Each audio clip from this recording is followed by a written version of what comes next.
Bonjour à tous et bienvenue sur l'Ossio Vaillant pour cette nouvelle vidéo. Aujourd'hui, je vous présente un véhicule assez spécial. Avant toute chose, je vous invite à vous abonner, à liker, à partager. Et je vous laisse laisser la présentation de la Nissan Stagea. On se retrouve donc avec le propriétaire. Je te laisse te présenter pour ceux qui ne te connaissent pas encore. Bon, donc moi c'est Romain, je suis propriétaire du Nissan Stagea M35. C'est un véhicule assez atypique. Pour faire un petit résumé, il n'y en aurait que 3 en France, donc le seul immatriculé actuellement. D'accord, intéressant. Et donc, on va pouvoir parler de cette face avant. Alors, tu me disais, il y a plusieurs phases et plusieurs finitions aussi. Si tu veux, vu qu'on est à l'avant, souvent c'est là qu'on les repère un peu plus facilement. Je te Donc laisse ça nous dire un peu. c'est Nissan Stagea phase 2, donc M35, donc ils apparaissent de 2001 jusqu'à 2007. Ouais. Et beaucoup de gens les confondent avec les anciennes générations de Stagea, qui sont eux les WC34, qui sont dans les années 90 jusqu'à 2000. Ok. Et donc celui-là, il ne peut pas se faire swap par une phase de R34, comme beaucoup insinuent. D'accord. Voilà. Et donc, c'est quelle année celle-ci du coup? Ça, c'est une 2005. Donc Ok. c'est une phase 2, Ouais. avec, comme on peut reconnaître, les deux optiques Ouais. différents à ce niveau-là. D'accord. Les phases 1, ils ont des optiques ronds, tout simplement. Ouais. Et les anti-brouillard en bas de la calandre, Ok, là, d'accord. ils sont directement intégrés dans les feux avant. Après, c'est quelle destination un peu ce genre de véhicule? C'est plutôt un break pour papa pressé ou pour papa tout court?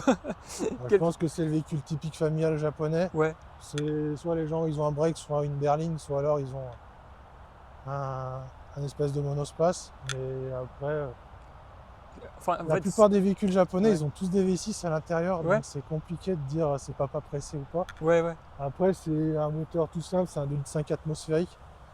Et je sais qu'il y a des Toyota Velfire ou des Nissan avec des V6 3,5 litres, bien plus papa pressé que ça. Ouais, c'est ça. Ok. En fait, on va dire que c'est une bonne routière, quoi. Ouais, c'est une Avec, routière tout simplement. ouais, familiale routière, quoi. Ouais. Oui.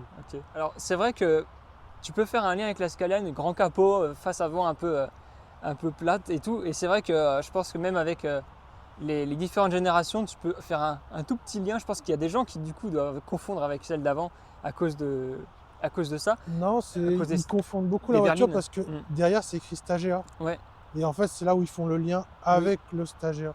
Mais sinon, en fait, j'ai beaucoup de gens qui confondent ça avec un Volvo. Alors ouais, c'est vrai que là, le trois quarts, en fait, si on cache un peu la face avant, ça peut vraiment faire Volvo. Surtout, on le verra Ouais. à Il l'arrière. y a beaucoup de Ouais. gens, ils m'ont dit, mais vous avez rajouté le logo Nissan. Je dis, bah non. Même la calandre un peu en plate comme ça, tu mets le logo Volvo, ça serait drôle quand même de voir ce que ça donne. Voilà. Et en fait, il y a beaucoup de gens qui m'ont demandé si j'avais rajouté le logo Nissan. Ah non, ah ouais, d'accord. Parce qu'en gros, ils voient en fait le 3 quarts et ils se disent c'est une Volvo. D'accord. On a le surnom aussi Oui. de la voiture. Bon, là, vous aurez compris, hein, lié à la forme et à l'espace à bord aussi, de quoi ranger des gens qui font 2 mètres, il n'y a pas de souci. Ah oui, on peut dormir dedans. Ouais. Aisément. Et puis, la modification qu'on peut voir le plus facilement, ça reste les jantes, donc Japan Racing. C'est Donc, ça, des JR11. quel était ton but derrière cette modif et qu'est-ce que tu projettes encore derrière tout ça? Alors, pourquoi j'ai mis les JR11? Au début, j'étais en 16. Ouais. Donc, monde qui était vendu avec le véhicule. Et en gros, ça fait bateau. C'était très bateau. J'avais les suspensions qui étaient mortes. Plus les jantes en 16 avec des grands flancs, ça faisait très, très, très bateau. Et donc, j'ai passé en 18 parce que il existe en 18 pouces. Ok. Donc, en fait, je l'ai passé en 18 pouces monte d'origine. Et en gros, combiné fileté BC Racing sur l'ensemble du véhicule. Donc, ce qui fait que j'ai une meilleure tenue de route. Ouais. Et puis esthétiquement, c'est sympa aussi, quoi. Si on doit parler esthétique, il va y avoir un petit kit carrosserie qui va se rajouter. Et pareil, au niveau du freinage, je vais mettre un ensemble Brembo du Nissan 350Z. D'accord. J'ai déjà toutes les pièces. Il ne restera plus qu'à les monter d'ici peu de temps. D'accord. J'imagine que au Japon, ça doit être le genre de voiture finalement devant lesquelles ils se retournent même plus aujourd'hui. Parce qu'ils ont l'habitude d'avoir des voitures familiales et tout. C'est vrai que pour nous, on est habitué au break chez nous. Mais ils tranchent un peu vu qu'on n'en voit jamais. Donc c'est vraiment cool à voir. En soi, au Japon, il y a une petite communauté de stagiaires. Ok. Je discute beaucoup avec des gens qui ont des stagiaires Ouais, ils ont. et en gros, il y a une petite communauté qui est quand même assez sympathique. Je sais que j'avais déjà eu un petit coup d'œil depuis un petit moment sur ce break-là. Ouais. Parce que j'ai un 350Z et 350Z, il n'y a pas de coffre. Ouais. Donc pour trimballer des trucs, c'est compliqué. Et en gros, je voulais un break ou un véhicule avec du coffre. Et j'étais tombé sur l'annonce de GT Import et je dis ouais, pourquoi pas. Et en gros, je les ai appelés et on va dire que dans les 2 semaines que je les ai contactés, je l'avais acheté. Ouais, super. Petit big up à GT Import au passage. Oui, bah, de toute façon, Le grand boss de. Anthony. Ouais. Ah, Et ouais. après, on peut continuer avec le profil qui finalement est somme toute assez simple, hein, puisque Oui, c'est un break. On a les petits déflecteurs au-dessus des vitres. Et puis les petites poignées chromées, voilà. Petit détail. globalement, là, esthétiquement, il est tout d'origine. Ouais. C'est très allongé. Hein. Ouais. Au niveau du profil, il y a juste le béquet à l'arrière, mais c'est Ouais. un béquet d'origine que j'ai acheté sur le Yahoo Japon. Et après, globalement, ouais, il est dans son état d'origine. Là, ça fait Volvo. Enfin, si tu connais, tu peux pas te louper, mais je pense que pour le commun des mortels, ça fait un peu Volvo, ouais, Oui. en effet. Et puis, alors c'est sympa la double sortie. Ouais, mais ça aussi, c'est pareil, c'est peut-être un futur projet de changement. Est-ce qu'il y a une ligne dessous, c'est vraiment stock? Là, elle est toute stock, la voiture. D'accord, ok. Au niveau autant bien moteur que ligne d'échappement, que freinage, elle est toute Ouais. d'origine. Ok. Mais là, c'est pareil, la ligne d'échappement, c'est quelque chose qui est un projet. Ouais. Donc, C'est très silencieux pour l'instant ou ça va? ouais, bon, on verra après, on fera un démarrage, Ouais, mais c'est oui, de toute très façon, très c'est prévu. silencieux. Au pire des cas, il n'y a que quand je monte dans les tours, mais Ok. c'est Calme. pas fait un véhicule, c'est pas un véhicule sportif en fait. Ouais, Il non. y a certes un V6, mais Ouais. c'est pas vraiment pour le sport. Donc les petites inscriptions Stade GA ici. Alors on n'avait pas encore dit du coup, mais on est sur un 4 roues motrices. Il y avait soit la propulse, soit le 4 roues motrices, c'est ça? Voilà, elle existe en propulsion et en 4 roues motrices. Et après aussi, elle existe en boîte manuelle et en boîte auto. Celle-là, elle est en boîte auto. 4 roues motrices avec un blocage de pont. Après, Ok. ça rentre dans le côté technique, donc je sais pas si ça intéresse les gens. On peut parler de tout, il n'y a pas de souci. Mais c'est vrai que, alors je t'ai pas encore demandé aussi le poids du coup avec le 4 roues motrices, quel poids fait le Le véhicule? poids du véhicule, c'est identique à un 350Z, donc à peu près 1600 kg. Oh, c'est pas beaucoup pour. Non, parce que, alors, berceau arrière, c'est le berceau arrière d'un 350Z, Ok, identique type pour type. Et l'avant, c'est le berceau d'un G35 sédan. ok, ouais. Donc en gros, c'est une voiture qui est facilement modifiable. Le moteur, même si c'est un 2,5 litres, c'est un moteur qui est identique au 350Z. Ouais. C'est-à-dire qu'en fait, tout ce qui est bobine, bougie, plénum et tout ce qui s'ensuit, c'est tout pareil. D'accord.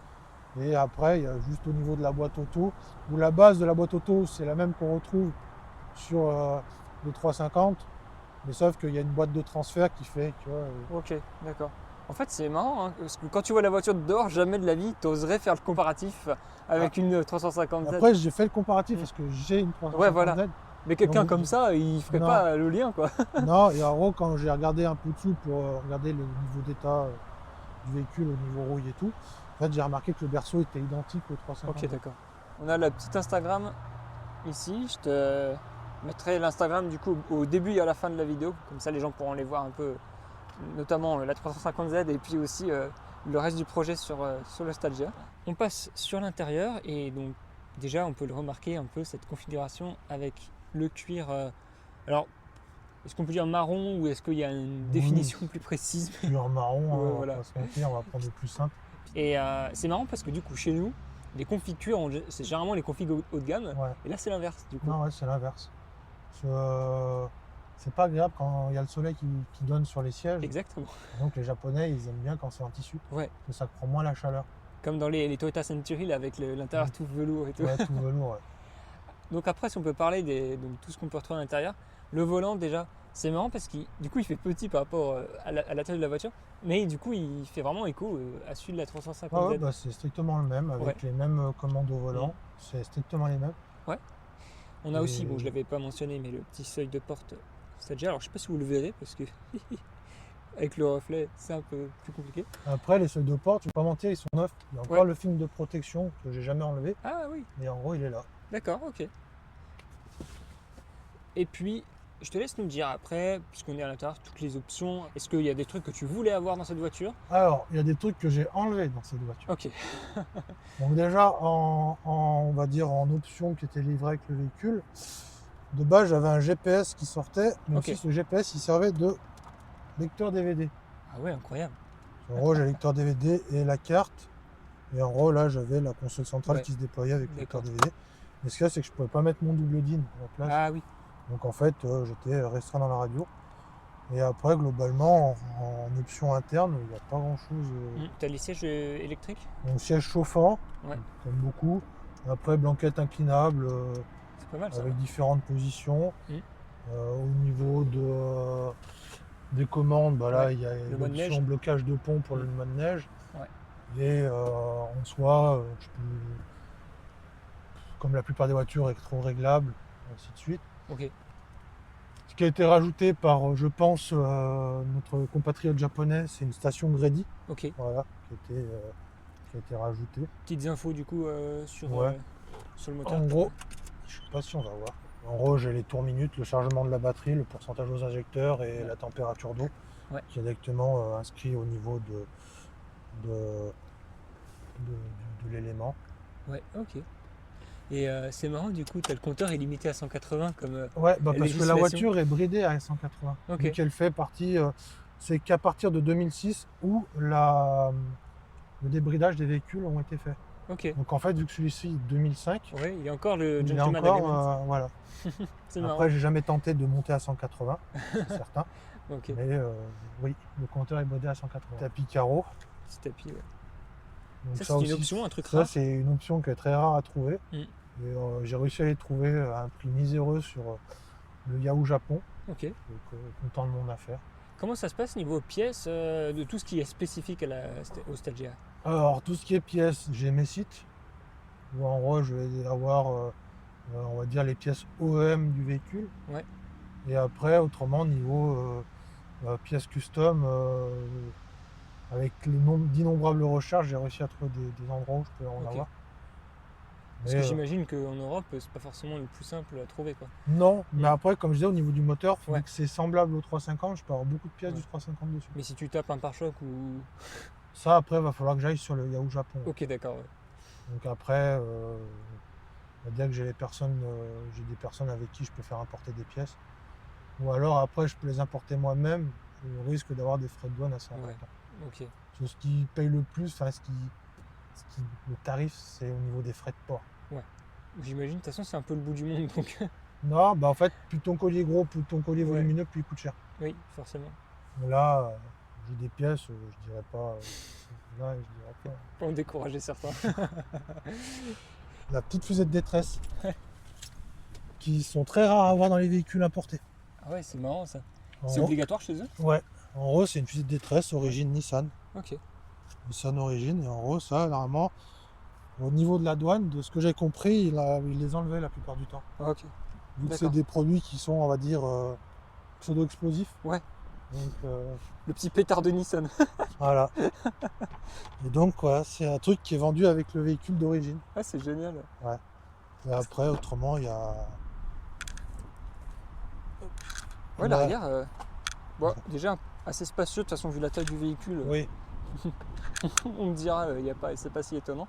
Mais voilà, donc oui, Pareil. 4 bonnes places et puis celle du milieu pour le... Exactement. Banquette inclinable. C'est pas mal ça. Et puis, même finition évidemment qu'à l'avant avec le petit porte-gobelet là qui sort du milieu. Donc il y a les documents aussi sympas que tu m'as dit que c'était pas facile à avoir. Bah, si, c'est facile à avoir, c'est Ah oui. juste que ça coûte cher à les avoir. Ah d'accord, ok.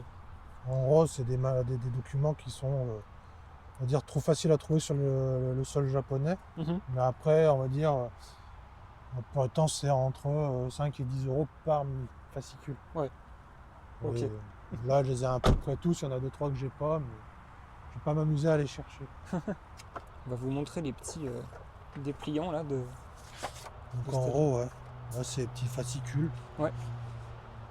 Donc ça, c'est fascicule, on va dire, de la série haut de gamme du Nissan Stagea, donc Ouais. le Axis Tech.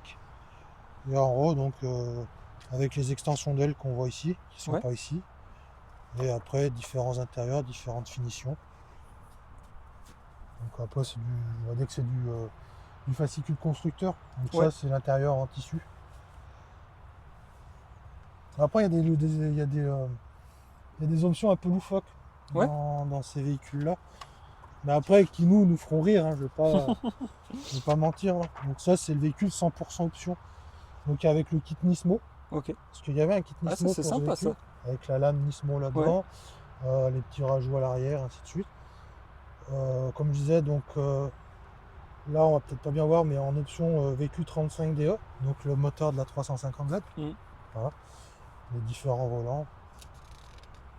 Et après, l'option loufoque, c'est de la dentelle, Ouais, simplement. comme dans les Suntory, tout ça, là, ils Voilà. ont des trucs comme ça. Et en gros, on pouvait avoir ça. T'as les filets de coffre, t'as Ouais. tout plein de trucs. Et donc après, là, il y a un élément que j'aimerais bien avoir, mais que je n'aurai jamais, c'est le volant. Ah oui, Le qui est en petit raccord avec voilà, le petit volant Momo, mais en fait, vu qu'en fait, ils peuvent pas transporter les airbags, Ah ouais, donc pour l'homologation Ouais. chez nous. donc en fait, je peux le trouver le volant, mais sans l'airbag. Ok. Donc c'est compliqué après. Et donc voilà, moi j'avais cette console centrale avec le GPS qui sortait D'accord. et la télé, l'option télé à l'intérieur.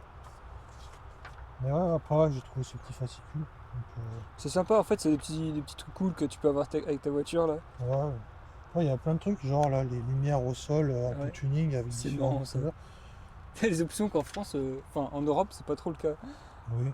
Et en gros, moi je les ai fait installer enfin je les ai fait installer. J'en ai trouvé parce Ok. que j'ai. Donc ça c'est l'intérieur que j'ai. Mm. Donc ça c'est l'option. En vrai, c'est un bel intérieur. Hein. Et ceux qui veulent savoir le prix d'origine du véhicule, voilà. En fait, je sais même pas si ça rime à quelque chose que je te demande le prix. Parce que de toute façon, l'import.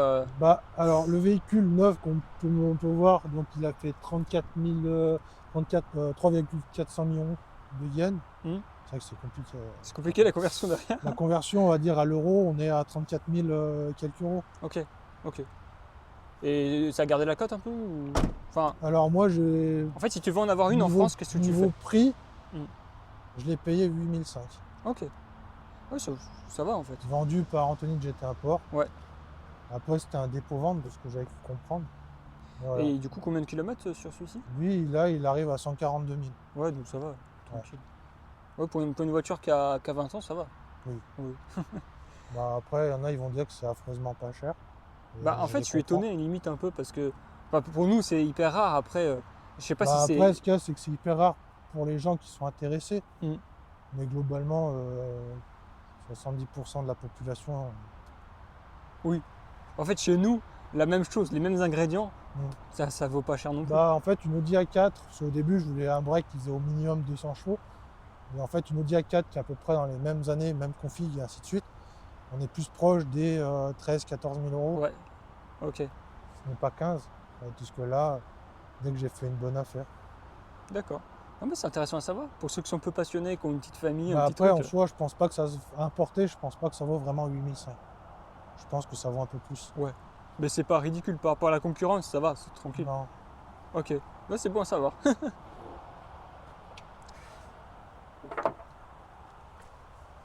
Donc voilà, on voit pas grand chose. Du plastique. Pas mal de plastique. Beaucoup de plastique. Déjà à l'époque, ouais. Donc le V6 2 litres 5. Voilà. Tu peux nous rappeler du coup au niveau puissance VQ35DD, VQ25DD, pardon.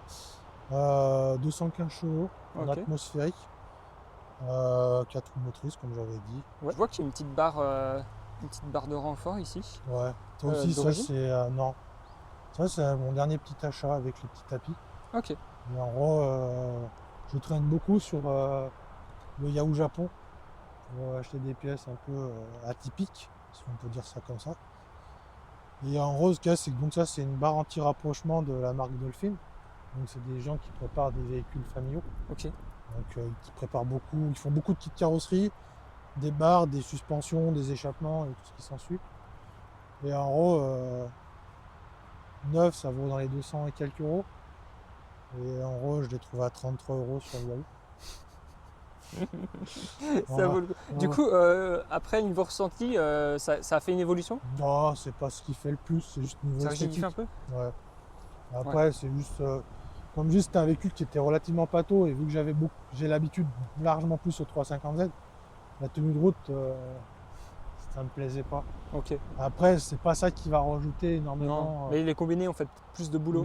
Les combinés et les jantes ont fait plus de travail. Ok. Ouais. Déjà, d'avoir moins de flancs de pneus, ça tire moins sur ça vacille moins en fait. Ouais. Et avoir les combinés un peu plus raides, ouais, Ok. ça va être plus. Après, ça c'était plutôt pour le côté esthétique. Et niveau, on va dire, agrément, performance, c'est un moteur qui est orienté dynamisme ou plus cruising tranquille, en termes Ça, de cartographie, on va dire.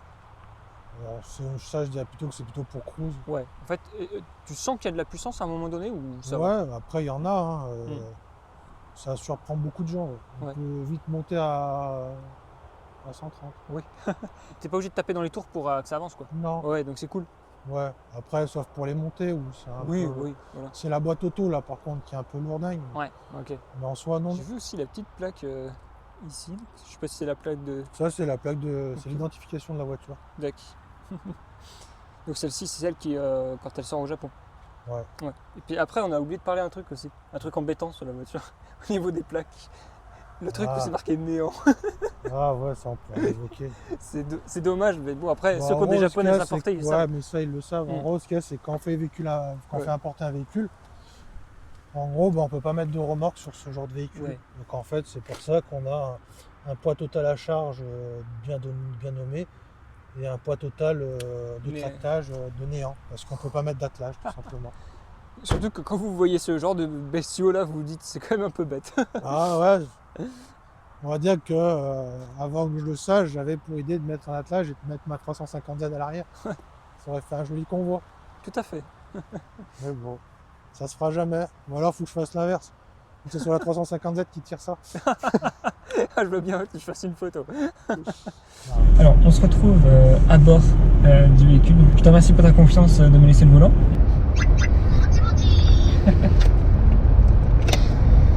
Le petit robot qui parle tout ça. Bon, déjà, la dernière fois que j'ai conduit de ce côté, c'était dans une R33 GTST. Ça rappelle quelques souvenirs. Mais bon. Il y a un mode sport là-dessus? Il n'y a pas de mode sport. C'est vraiment. Ouais. Là, tu vas plus là, tu pédales et en avant.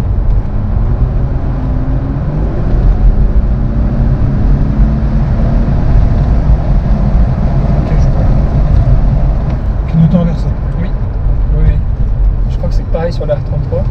J'avais mis les essuie-glaces sur le battu de clignotant.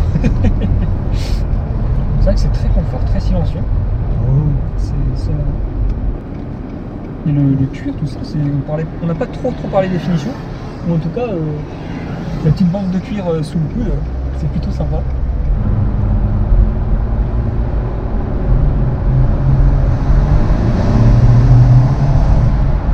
Ça reste assez feutré, donc je suis pas monté trop haut dans les tours. En fait, tu sens vraiment la philosophie Après, là, c'est routière, autoroutière. c'est Ouais. la ligne d'origine, Ouais. c'est normal. En fait, c'est cool parce que c'est coupleux et pour un atmo au niveau, on va dire, cylindré, on est sur un 2,5 litres, donc c'est pas mal. Tu vois celle-là, tu vois, je suis tombé dans le panneau. Ah, ils sont restés.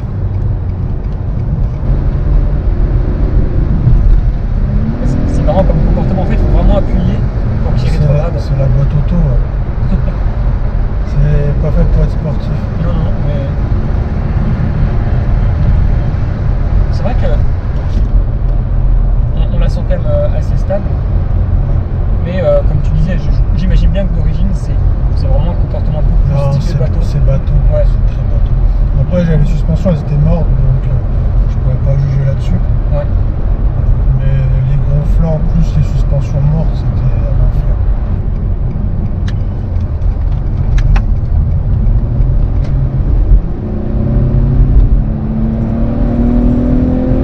Ouais, c'est quand même sympa.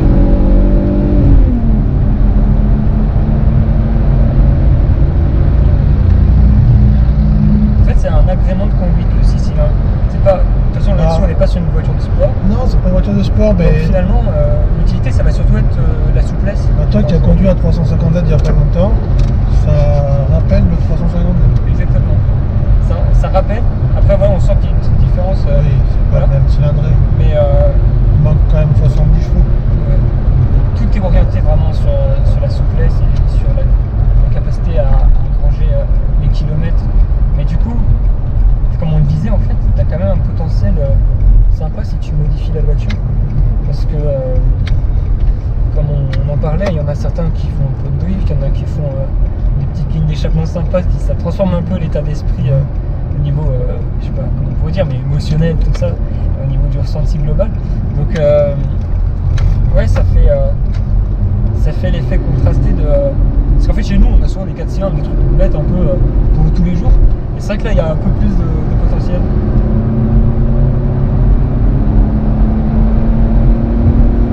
Ouais, tu sens le... ouais, c'est souple, en fait c'est un peu la force tranquille cette voiture. C'est vraiment ça. C'est le cruising, mais après j'imagine que les versions avec les 3 litres et un peu plus de chevaux, ça doit être ouais, plus nerveux et... Bah, surtout que c'est dans 3,5 litres, il existe en boîte manuelle. Ah oui, oui, ouais. Donc il y a de quoi, ça veut dire qu'il y a de quoi de s'amuser, quoi. C'est un 350 Z-Break. Oui, c'est ça. En fait, c'est très drôle comme concept parce que si tu dis ça à n'importe qui, personne ne se douterait que tu peux avoir... Enfin, tu peux dire dans une phrase un 350 Z-Break. Mais c'est ça en fait. Alors, évidemment, on a quand même une différence. Les deux voitures ont une petite philosophie différente. Mais ouais, tu as le moteur qui est dérivé de celui de la 350Z. On a aussi cette même progressivité dans la montée en régime et tout. Après les turbos, tout ça, en fait ça serait intéressant aussi d'avoir l'opportunité un jour, je ne sais comment, de tester les autres versions pour les comparer. Mais celle-ci en tout cas, vraiment, tu sens que c'est vraiment la force tranquille. Après, celle en turbo, elle fait quand même 280 et quelque chose. Oui, ça doit y aller. Mais celle-ci vraiment, c'est... En plus, je pense qu'on n'a pas beaucoup parlé, parce que d'habitude, voiture de sport, on est plus orienté sur l'aspect mécanique et tout, mais là franchement, l'agrément au niveau de l'insonorisation, au niveau des matériaux, parce qu'en fait tout ce qui me tombe sous les coudes là, littéralement sous les coudes, c'est plutôt quali, c'est plutôt agréable. Franchement, c'est pas mal du tout. Et les places arrière et tout, il y a de l'espace, le coffre il est grand, on peut vraiment servir comme un corbillard, c'est le cas. Donc non, vraiment, finalement pour le prix, en tout cas toi, on va dire le prix que tu as payé, honnêtement tu es plutôt bien servi, surtout que tu as l'exclusivité d'avoir une voiture qui n'est pas courante chez nous. Mais ouais, c'est très calme, c'est vraiment la force tranquille, parce que tu as quand même la puissance pour... Oui, ouais, la puissance pour doubler, quoi. Voilà, tranquille. En fait, il n'y a pas de fioriture, c'est vraiment... Moi, je trouve que c'est... Tu vois, les combinés, tu sens un tout petit peu, mais pas plus que ça. Non, après, je les ai réglés en médium. Oui, voilà. Et... Non, franchement, c'est... On n'a même pas envie de rouler vite, c'est vraiment cruiser en famille, là, c'est super cool. 90-80. Mais c'est vraiment la force tranquille, c'est une voiture calme. Mais ce que j'aime bien, ouais, c'est vraiment cet aspect un peu hors du commun. Moi, j'ai laissé le volant en proprio.